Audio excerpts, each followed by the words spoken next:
I did everything that I was supposed to do. I got GCSEs and some good GCSEs. I got good A-levels. I went to a Russell Group university. I ran for student union vice president. I got into a grad scheme where 16,000 people applied and only 50 people were offered places. And in my latest role, I was earning almost 50k a year. But not only was I at my most unhappiest, but in December 2025, I got so sick that I've made the decision to leave. And my last day is today. Now, whilst I'm starting this channel and I'm going to be embarking on a new journey to become a bard and a seamstress and to be able to do the things that I've always dreamed of and to make money from those things, I wanted to talk through some of my thought process as to how I've come to the decision to quit, so that if you're in a similar boat, that you have a bit more of an idea of where your risk level is at and whether or not you feel comfortable making that next step.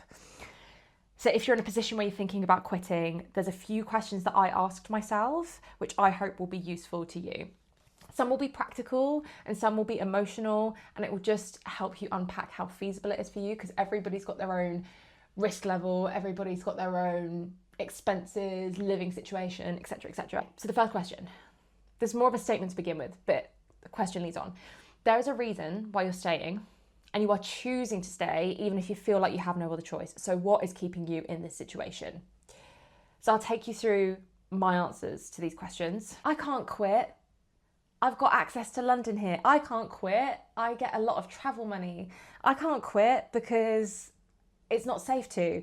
I can't quit because I like being able to splurge on independent businesses. I can't quit because my corporate job is a sign of a legitimate career. I then wrote cons to every single one of those things, which kind of helped me just get perspective on my situation. So while I had access to London, I was paying 1.5k a month just to be able to live in the area that I live in and be able to commute to the office, be able to pay for my basic expenses. Yes, I had travel money, but that meant that it was all going on hotels and trains, and I wasn't able to go somewhere for a long period of time without feeling guilty that I was away from my job. Yes, I didn't have to worry about money, but I'm in a situation where if I actually moved out of such an expensive situation, I could live on less, and there are decisions that me and my partner could make that would make it so much easier just from a lifestyle perspective. Being able to splurge on independent businesses, if I actually work on and focus on my own projects and do things that matter to me, I will be able to support independent businesses in leaps and bounds. Having a legitimate career, I don't know why this crept into my head, but I think it's just because I had a lot of help from this one, having a legitimate career and letting people down. Those in particular, I think, have been the biggest hang-ups for me because of all of the career support and all of the mentoring and stuff that I had during this corporate career that helped me get to where I am today. I had this really, really intense fear that if I left and if I decided to pivot, that all of the people that invested their time and support in me will feel like they've wasted their time because I've not gone on to become a digital marketing manager or a lead of a whole digital team. There's always a reason why you are choosing to stay, and there is always a flip side to it. So building that picture really, really helped me understand what my actual issues were. And I realized that my issue was that I just didn't feel like I could leave. Question number 2, if you had your time back, what would you be doing? So this is a bit more of an open question, and what I need you to do is journal this out. When you think about a day in the life of your dream life, what does it look like? What are you doing? Where are you? What are you wearing? All of these things. Are you able to do those aspects of your life, and are you able to fit those things into your life around your employment? Does your employment and your primary source of income that you need to live allow you to be able to have those elements in your life that make you happy in this moment? If the answer is yes, then you're probably in quite a fortunate position where even though your job isn't your dream job or your passion job, it enables you to do the things that matter to you, which people kind of dunk on that position a lot, but I actually think that is a good position. And up until December of last year, I felt like I was in that position to an extent. I was gaslighting myself into thinking that I was happier than I actually was because I was in the situation and I felt stuck. But I was in a situation where I was earning enough money that could fund my hobbies. I was in a position where I could then, like, when I did want to spend on a hotel or catching a train to see somebody, I could then just enjoy it and not need to worry. So there are certain things about my life that I have been able to enjoy because of the money that I've been earning. So if yes, you could be in a situation where you could break up a project or your dream project or your, kind of business over a longer period of time, and you can use some of the disposable income from your salary to be able to fund it. And that way you can just pace things out. You can do things a little bit slower. If the job is taking up all of your headspace, and you're going to bed thinking about the things that you were meaning to get done, and if you're so exhausted that the only way that you can keep your dream alive is by watching videos like mine, watching self-help content, or trying to somehow keep that spark alive when you go to bed at night, you might want to consider planning for a change. So this leads me into the third question. How are your finances, and how long could you quit for? So a lot of financial advice will tell you that you need to have some sort of emergency fund before you start saving and investing for things like retirement or things like your future kind of financial goals. So for me, what I needed to feel safe is I needed at least a year of living expenses. Some people will say that actually if you're in a stable job or if you're a freelancer, that at a minimum you should have between 3 to 6 months. Because I'm a very risk averse person, I needed at least a year. And as well as that, I'm also partnered with somebody who has a stable salary, and we're in a position where the place that we are going to rent, he's earning enough income to be able to cover the rent if we were in a situation where I got stuck, basically. I do have the money aside, and it's something that I will start to contribute to the rent once I found my feet, but I needed at least a year for me to feel safe. The other thing that you'll need is budget for resources that you may need to invest in. So if you're planning on doing a project that requires you to buy a lot of raw materials to then create stuff, or if you're in a situation where you need to be paying for some sort of service that you can't get for free, do you have the money to be able to afford spending on those things? And what will you have to cut from your budget, and what are you comfortable going without? So for example, for me, seeing friends is really, really important. But before I kind of just purchase the first train ticket that I see, I will be checking whether or not I can take a coach to go and see them, whether or not I can stay for longer, and discuss with my friends ahead of time that I'm in a position where I've not got any money coming in. So being able to maybe have one meal out as a treat, but then either cook the rest at home, or if they're actually in a financial position to be able to kind of help and they're comfortable doing so, I'm going to be having those very transparent conversations with my friends, because as much of this journey for me is not only about forging my own path, but then also actually asking my friends for help when I need to. With all of that aside, the overarching theme here is, what is your risk appetite? And also the final question is, would you be okay getting a part-time job to supplement your use of savings? So that's another thing to consider. For me, I financially don't have to, but I think I'm going to find some sort of part-time job where we're moving anyways, just to get me out of the house and make sure that I'm not feeling lonely, because I know that when I get lonely, I get extremely demotivated. And if I don't have friends nearby, and if I don't make friends, or if I don't kind of get out and do some sort of job or volunteering where I'm directly speaking to people and I'm feeling like I've in my body that I have made progress today, I find it very hard to keep myself motivated. When I've been at my corporate job, I've been sat in front of a computer all day, getting so many things done, but staying in an idle position and just stressed with nowhere to put the adrenaline that I was producing, coming through my body, and all of the stress and stuff. And so it was really hard to process.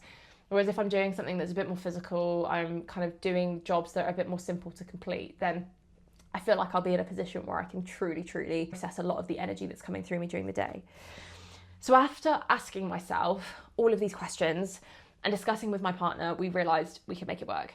We'll have to make some lifestyle adjustments. When I think about the health and well-being benefits that I will get from leaving, when I take more control of my life, my career, when I also kind of invest a little bit more time from my side into the home, into growing vegetables and plants, into developing my DIY skills, I just feel so much more excited than I do scared. There are some days where I'm obviously scared, don't get me wrong. There's days where I feel really nervous, but I feel excited for this change, and I know I needed to make this change to be able to get anywhere.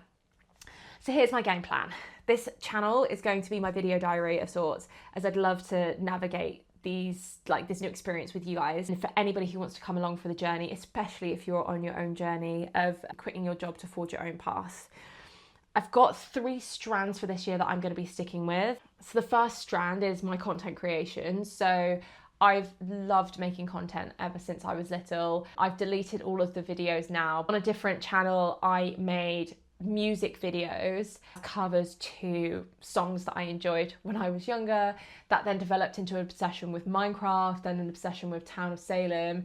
Then have grown into a obsession with TikTok, where I've been making sustainable fashion content. Now I'm coming back around to YouTube and showing up in a way that is really, really exciting, and I feel really, really aligned in my vision and my purpose. I want to kind of show up here, and as well as kind of navigating these challenges and doing the things that I want to do in my life that bring me joy, I do also want to talk about money a little bit more, because I've been obsessed with money since I was little. My mum was an accountant. She was managing money on a regular basis. When I was 14 and I was writing my essays in French, I used to really just genuinely be enthusiastic and infuse a lot of the things that I wanted to say to write them in French. And one of the things that I wrote when I was 14 was that one of my future goals is to be financially stable. When I was 14, I've had this really unique position on money compared to the money stories of my family, compared to the money stories of my partner's family. And I feel like I just want to get everything out there and help people unpack their relationships with money, the way that they perceive money, the way that we feel safe with money, in the hopes that you can then use it as a genuine resource to improve your life. Next, sewing. I have a couple of costume projects in the works that I'm really excited about, and I have been filming those. I'm going to be spending a little bit of money on photo shoots and getting involved in the fantasy community. In April, I'm going to a ball this year, and the costume is currently underway. I'm really, really excited, and I can't wait to kind of pull the whole video together and then also do a shoot with a fantasy photographer. And I'm also going to be learning how to make more of my own everyday wear, because I'm in a position where I have enough skill and knowledge to make my own basic clothes. I really, really want to cultivate and improve that skill. And up until recently, I just haven't had the time. So I'm going to be using the Arc de Faux sewing course, taking the tailored tops course. I've been doing a couple of bits and bobs here and there, but if there's anything that I want to have in my wardrobe in future, for the remainder of this year, my exclusive rule is that I have to make the item of clothing. I have to source the fabric, I have to budget for it, and I have to follow the course to be able to make it. I also want to learn how to make myself stays. Just a pair of gorgeous stays that can go underneath a lot of dresses that I have, where if I just cinch myself in the waist just a little bit more and then I just gave myself a little bit more support, it would be the perfect fit. I've got dresses that are aren't quite big enough to be tailored, but then also aren't small enough to be kind of significantly let out. So I think I just need a little bit of cinching and a little bit of posture adjustment that I think will help with that. Lastly, poetry. So as in the title, you can tell that I'm using the title bard. I feel like that word just sits right with me in terms of the things that I want to do. But I want to complete a poetry collection by the end of the year, and I want to be able to perform it. I'm going to be submitting to competitions and hopefully get a few poems published that will kind of help me get some visibility, and any prize money that I win in competitions like that I can use towards publishing the collection. I want to go to at least one open mic a month to get myself back out there and performing again, because it's been a while and I've been feeling a bit rusty.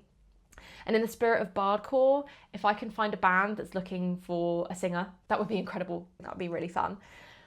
So we're preparing to move.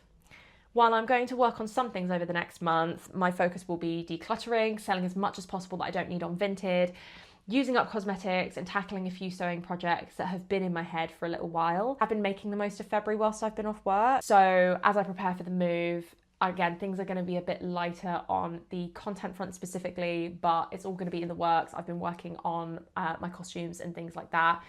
All of the footage is there. I'm slowly pulling it together as the costumes come together. So if you have any questions or topics that you'd like me to cover as I navigate this new experience, do let me know. Whilst I want to protect my privacy, of course, I still obviously want to be transparent. So as I navigate this journey, I will continue to be open. I'll be reminding people of my situation in videos, because I don't ever want to pretend for a second that this is a journey that I'm going on completely by myself. I've got a lot of like privilege in comparison with my peers. I wouldn't say I'm in a position where like I'm privileged and I'm comfortable and I could retire, like absolutely not. But to be able to get to this place where I'm in the mental headspace of feeling safer quitting than staying, and feeling like I have genuine opportunities that I could take advantage of to genuinely build my sovereignty and my genuine safety, just makes me feel so excited for the future ahead.